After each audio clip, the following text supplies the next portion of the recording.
The North Central jurisdiction was to elect 3 clergy to be bishops of the United Methodist Church in 1980, and that was the main item of business for the gathering.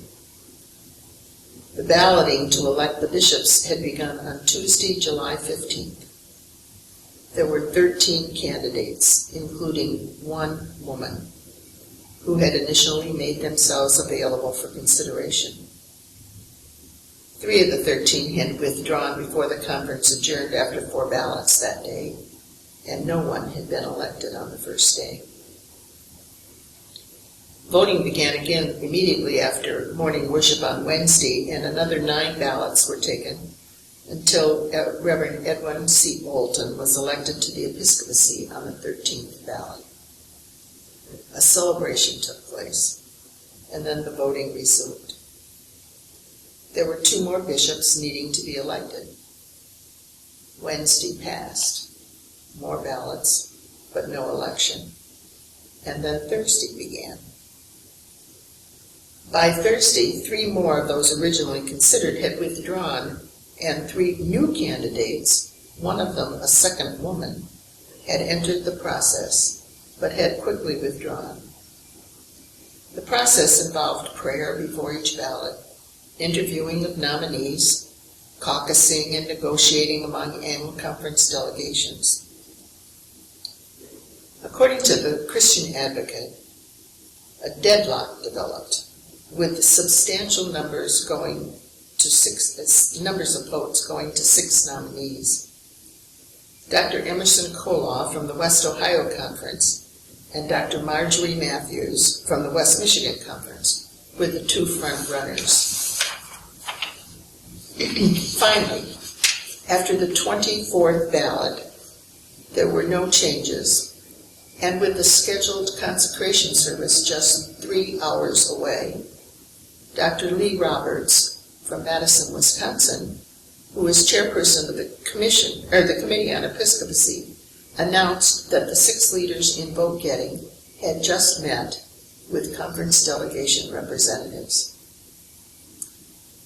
Dr. Roberts said, "All 6 shared concern for our process and our failure to move ahead. It suggested that we cease any further caucusing, that this particular practice stop within our delegations, and from this point forward, we not vote as groups in a collective manner, not as delegations, but as individuals, and that each person, with the information they have, continue to vote as the Holy Spirit guides."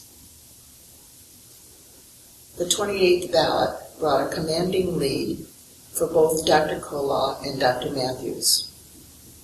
The 29th ballot, which tied the record established by the South Central jurisdiction in 1948, found Dr. Koloff 8 votes away from election and Dr. Matthews 26 votes out. Each of the other 4 candidates were still receiving a significant number of votes. Each in turn withdrew after the 29th ballot. Dr. Reuben Job, one of the final 4, moved that the 2 top candidates be elected by acclamation. With his motion, there was thunderous applause, followed by However, Bishop Ralph Alton, who was presiding, said such a motion was not in order. Thereupon, Lester Meadoff from Des Moines, Iowa, of the Committee on Elections, moved that the conference rules be suspended and the elections be by acclamation. Again, applause broke out, and Bishop Alton declared Bishop Koloff and Bishop Matthews to have been elected by acclamation. To my knowledge, they are the only 2 ever to have been elected in that manner. Bishop Alton's declaration came at 6:08 Eastern Daylight Time on July 17, 1980. I was weeping and I was laughing and I was jumping dangerously up and down from my seat in the balcony. Dr. Marjorie Matthews, a clergy member of the conference to which I belonged, had just been elected the first woman bishop in the United Methodist Church, and perhaps the first woman in Christendom since at least the 12th century. And then I looked down on the conference floor to where Bishop Matthews had been sitting with our West Michigan delegation. Her seat was empty, and she was being escorted from her place as a delegate to the platform where she would be greeted by her new colleagues, the members of the College of Bishops. The leader of the West Michigan delegation caught my tear-filled eyes, and he motioned for me to leave my place in the balcony and to join the delegation on the floor of the conference. He was inviting me to move to the chair that had just been vacated by now Bishop Marjorie Matthews, the first woman bishop in our church.